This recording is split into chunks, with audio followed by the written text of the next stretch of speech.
পবিত্র কোরআনের সূচনা এবং হৃৎস্পন্দন হল সূরা আল ফাতিহা, যার মাহাত্ম্য অপরিসীম। এই সূরার প্রথম আয়াত বিসমিল্লাহ আমাদের প্রতিটি কাজের এক ঐশ্বরিক আলোকবর্তিকা।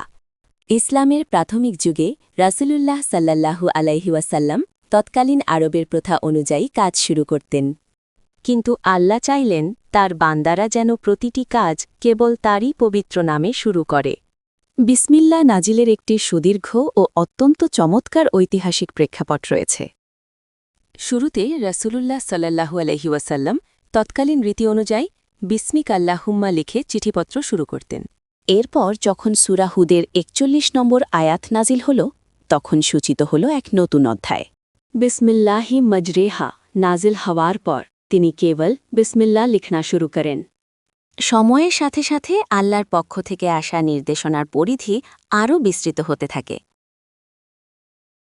পরবর্তীতে সূরা বনী ইসরাঈলের ১১০ নম্বর আয়াতটি এক বিশেষ বার্তা নিয়ে অবতীর্ণ হয়, যেখানে মহান আল্লাহ এবং তার অন্যতম গুণবাচক নাম রাহমানের উল্লেখ ছিল। তখন থেকে রাসূলুল্লাহ সাল্লাল্লাহু আলাইহি ওয়াসাল্লাম তার প্রতিটি কাজের শুরুতে বিসমিল্লাহির রহমান ব্যবহার শুরু করেন। অবশেষে সূরা নামলের ৩০ নম্বর আয়াতে পূর্ণাঙ্গ বিসমিল্লার রূপটি প্রকাশ পায়। ইন্নাহু মিন সুলাইমানাহ ওয়া ইন্নাহু বিসমিল্লাহির রহমানির রহিম। সেই থেকেই প্রতিটি সূরার শুরুতে এই পূর্ণাঙ্গ বাক্যটি বরকত হিসেবে যুক্ত করা হয়। মক্কার কাফেররা তখন তাদের বিভিন্ন দেবদেবীর নামে কাজ শুরু করার শিরকি প্রথায় লিপ্ত ছিল। সূরা ফাতিহা নাজিলের মাধ্যমে সেই কুসংস্কার ও শিরকি প্রথা চিরতরে ভেঙে দেওয়া হয়।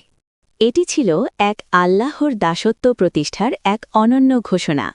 বিসমিল্লাহ আমাদের শেখায় প্রতিটি কাজের শুরুতে আল্লাহর সাহায্য ও বরকত প্রার্থনা করতে।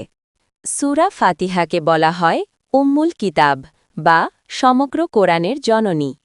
এই সূরাটি বান্দা এবং তার রবের মধ্যে এক সরাসরি কথোপকথনের সেতুবন্ধন।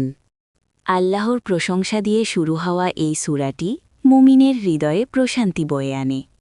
বিসমিল্লাহির রহমানির রহিম পরম করুণাময় ও অতি দয়ালু আল্লাহর নামে শুরু।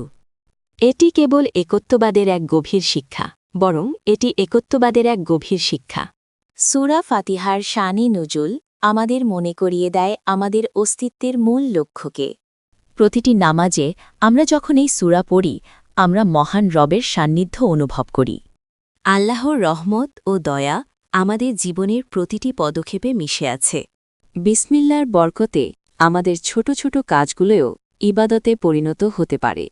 তাই আসুন প্রতিটি শুভ কাজ শুরু করি মহান আল্লাহর এই পবিত্র নামের মাধ্যমে।